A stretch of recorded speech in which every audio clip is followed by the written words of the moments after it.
તો મિત્રો ગુજરાતથી ઘણા બધા શ્રદ્ધાળુઓ રણુજા દર્શન કરવા માટે જતા હોય છે।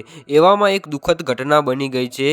ધાનેરાના થાવર ગામમાં એક શોકની લાગણી છવાઈ ગઈ છે, કારણ કે મિત્રો રણુજાથી દર્શન કરીને પરત ફરેલા શ્રદ્ધાળુઓને કારમાં અકસ્માત સર્જાયો છે।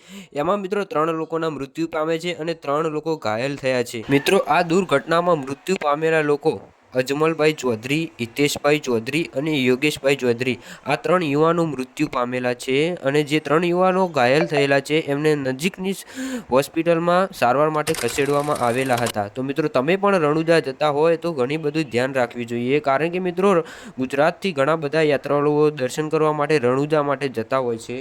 તો મિત્રો આ દુઃખદ ઘટના બની ગઈ છે, તો એક કોમેન્ટ કરી દેજો કે એમની આત્માને શાંતિ મળે।